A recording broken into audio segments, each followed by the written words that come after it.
नमस्कार, आप देख रहे हैं न्यूज एट। लोकसभा में विपक्षी गठबंधन इंडिया INDIA का अविश्वास प्रस्ताव गिर गया है। केंद्र सरकार के खिलाफ अविश्वास प्रस्ताव ध्वनिमत से गिरा है। विपक्ष मणिपुर हिंसा के मुद्दे पर ये प्रस्ताव लेकर आया था। मणिपुर हिंसा के मुद्दे पर प्रधानमंत्री मोदी ने अपने संबोधन में कहा कि हम सब मिलकर इस चुनौती का समाधान निकालेंगे। उन्होंने भाषण के दौरान ही विपक्ष का वॉकआउट हो गया था। अविश्वास प्रस्ताव गिरने के बाद कांग्रेस नेता अधीर रंजन चौधरी को लोकसभा से सस्पेंड किया गया। उन पर लोकसभा में मिसकंडक्ट का आरोप लगा। उनका मामला प्रिविलेज कमेटी को सौंप दिया गया है। कि हम बफर जोन में सारे सिक्योरिटी फोर्सेस को तैनात किया है। याद करिए, आपने खुद स्वीकार करते हैं कि बफर जोन बन गए हैं। बफर जोन कहां बनते? और लोकसभा में अविश्वास प्रस्ताव पर जवाब देते हुए प्रधानमंत्री मोदी ने कहा है कि पूरा देश मणिपुर के साथ है। मैं मणिपुर की माताओं बहनों को कहना चाहता हूं कि ये सदन आपके साथ खड़ा है। हम सब मिलकर इस चुनौती का समाधान निकालेंगे। आइए सुनते हैं क्या कहा उन्होंने। मणिपुर में अदालत का एक फैसला आया। अब अदालतों में क्या हो रहा है वो हम जानते हैं। और उसके पक्ष विपक्ष में जो परिस्थितियां बनी, हिंसा का दौर शुरू हो गया और उसमें बहुत परिवारों को मुश्किल हुई। अनेकों ने अपने स्वजन भी खोए। महिलाओं के साथ गंभीर अपराध हुआ और ये अपराध अक्षम्य है और दोषियों को कड़ी से कड़ी सजा दिलवाने के लिए केंद्र सरकार, राज्य सरकार मिलकर के भरपूर प्रयास कर रही है। और मैं देश के सभी नागरिकों को आश्वस्त करना चाहता हूं कि जिस प्रकार से प्रयास चल रहे हैं, निकट भविष्य में शांति का सूरज जरूर उगेगा। मणिपुर फिर एक बार नए आत्मविश्वास के साथ आगे बढ़ेगा। मैं मणिपुर के लोगों से भी आग्रहपूर्वक कहना चाहता हूं, वहां की माताओं बहनों बेटियों से कहना चाहता हूं, देश आपके साथ है। ये सदन आपके साथ है। पता नहीं क्यों कुछ लोगों को भारत मां की मृत्यु की कामना करते नजर आ रहे हैं। इससे बड़ा दुर्भाग्य क्या है? ये वो लोग हैं जो कभी लोकतंत्र की हत्या की बात करते हैं, कभी संविधान की हत्या की बात करते हैं। दरअसल जो इनके मन में है वही उनके कृतित्व में सामने आ जाता है। मैं हैरान हूं। और ये बोलने वाले कौन लोग हैं? क्या ये देश भूल गया है? ये 14 अगस्त विभाजन विभीषिका पीड़ादायक दिवस आज भी हमारे सामने उन चीख को लेकर के, उस दर्द को लेकर के आता है। ये वो लोग जिन्होंने मां भारती के 3-3 टुकड़े कर दिए।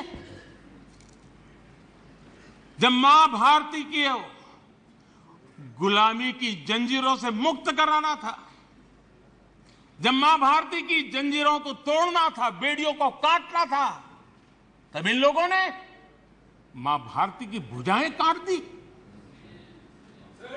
मां भारती के 3-3 टुकड़े कर दिए। और ये लोग किस मुंह से ऐसा बोलने की हिम्मत करते हैं? भगवान का आशीर्वाद मानता हूं कि ईश्वर ने विपक्ष को सुझाया और वो प्रस्ताव लेकर मणिपुर में अदालत का एक फैसला आया। अब अदालतों में क्या हो रहा है वो हम जानते हैं। भगवान का आशीर्वाद मानता हूं कि ईश्वर ने विपक्ष में जो परिस्थितियां बनी, विपक्ष को सुझाया और वो प्रस्ताव लेकर आए।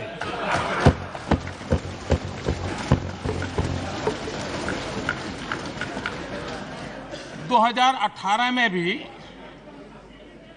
ये ईश्वर का ही आदेश था, जब विपक्ष के मेरे साथी अविश्वास प्रस्ताव लेकर के आए थे। उस समय भी मैंने कहा था कि अविश्वास प्रस्ताव हमारी सरकार का फ्लोर टेस्ट नहीं है, मैंने उस दिन कहा था, बल्कि ये उन्हीं का फ्लोर टेस्ट है, ये मैंने उस दिन भी कहा। और हुआ भी वही। जब मतदान हुआ तो विपक्ष के पास जितने वोट थे उतने वोट भी वो जमा नहीं कर पाए थे। ये इंडिया गठबंधन नहीं है, ये इंडिया गठबंधन नहीं है, एक घमंडिया गठबंधन है। ये इंडिया गठबंधन नहीं है, घमंडिया गठबंधन है। और इसकी बारात में हर कोई दूल्हा बनना चाहता है, सबको प्रधानमंत्री बनना है। और लोकसभा में अविश्वास प्रस्ताव गिरने के बाद विपक्षी सांसदों ने फिर से मणिपुर को लेकर सवाल उठाए। लगभग 90 दिनों के करीब गुजरता हुआ मणिपुर में हिंसा को स्वयं नियंत्रण करने के लिए वो एक बार भी मणिपुर क्यों नहीं गए?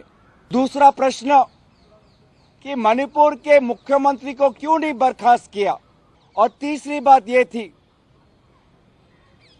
कि मणिपुर पर 80 दिन तक मौन क्यों, चुप्पी क्यों, शांति की कामना क्यों नहीं कर रहे? 2 घंटे से ये चर्चा चल रहा है। इस 2 घंटे में हमें मणिपुर का इंसाफ नजर नहीं आया। प्रधानमंत्री जी आज भी मणिपुर के मुद्दे पे नीरव रह गए। तो नीरव रहने के चलते मैंने सोचा कि नया नीरव मोदी को देखने में क्या फायदा है, क्योंकि मोदी जी नीरव रहते हैं, तो इसलिए इनके बात सुनने में हमें क्या फायदा होगी, क्या जरूरत क्या है, क्योंकि उनकी दरबारियों ने सारे बात कर चुके हैं। मोदी जी जिस बातों को दोहराते हैं उनकी दरबारियों ने सारे कुछ कर चुके हैं। घमंडिया कौन किसका घमंडिया खुद देख लो। आ रहे मजबूरन आज आने पड़े, क्योंकि हम धक्का मार के उनको लाए, खींच के लाए। मैं तो सुबह ही कहे कि आपको खींच कर लाए गए, सदन में आपको आने नहीं चाहते थे, हम लोग अविश्वास प्रस्ताव के दौरान खींच के लाए आपको। और आइए आगे बढ़ते हैं। चीफ इलेक्शन कमिश्नर और चुनाव आयुक्तों की नियुक्ति बिल पर खींचतान के अब संकेत मिल रहे हैं। केंद्र सरकार और न्यायपालिका आ सकती है आमने सामने। सरकार के बिल में सुप्रीम कोर्ट के मुख्य न्यायाधीश नहीं है। सुप्रीम कोर्ट ने कहा था कि सर्च कमेटी बनाई जाए। सर्च कमेटी में प्रधानमंत्री, नेता विपक्ष और चीफ जस्टिस ऑफ इंडिया हो। सुप्रीम कोर्ट ने कहा था सर्च कमेटी में प्रधानमंत्री, नेता विपक्ष और केंद्रीय मंत्री का प्रावधान है। सर्च कमेटी में मनोनीत होंगे केंद्रीय मंत्री। सुप्रीम कोर्ट के आदेश को दरकिनार करने के लिए बिल नहीं है, ये केंद्र का कहना है। और मुख्य चुनाव आयुक्त और चुनाव आयुक्तों की नियुक्ति के अधिकार कार्यपालिका को, ये केंद्र का ये कहना है।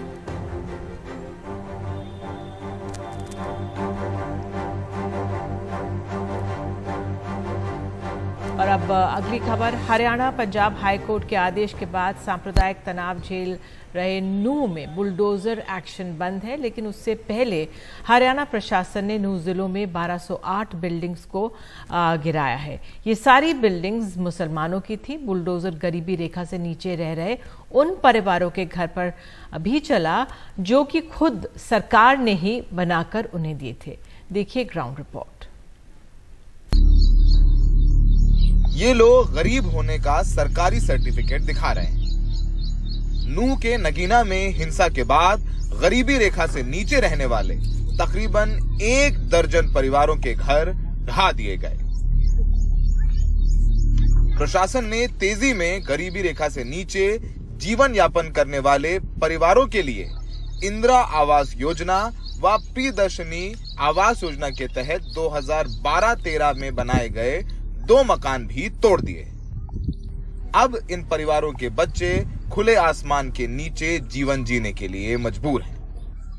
ये मेरा मकान सरपंच ने बनवाया था, किसान सरपंच ने, पंचायत के थ्रू, और अब सरकार की तरफ से टूट गए। भाई अब गरीब आदमी है हम, अब कहाँ जाए जब हम पे जगह ही ना है। इन घरों की दीवारों पर साफ लिखा है कि ये घर हरियाणा सरकार की प्रियदर्शनी योजना के तहत बनाए गए हैं। फिर भी प्रशासन से इतनी बड़ी चूक हो गई कि अपना ही बनाया घर अवैध बताकर ढहा दिया। मेरा परिवार में जी 5-6 मकान तोड़े गए हैं, मेरा और मेरा भाई का मिलके, मेरे बच्चों का।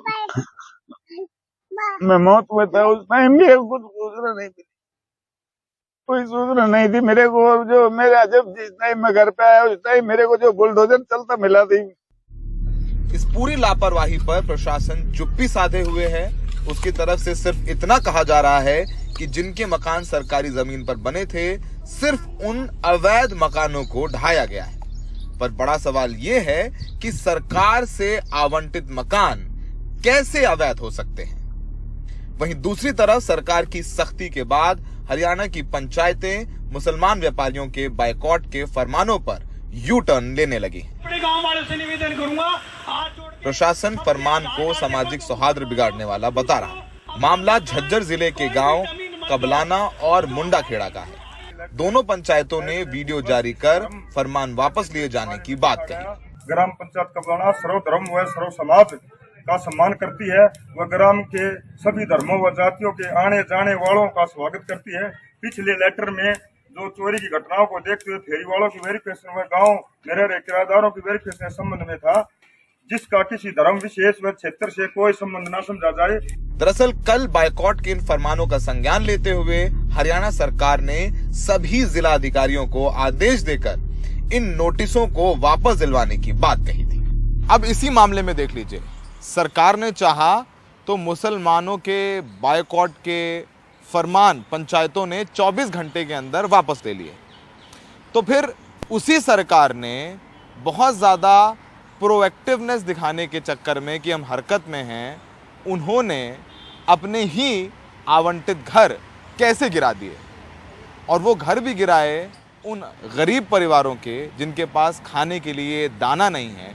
तभी तो सरकार ने उनको घर दिए थे। जवाबदेही किसकी? सब शांत है। नूह में सहयोगी कासिम और दिल्ली में सचिन के साथ सौरभ शुक्ला, एनडीटीवी इंडिया।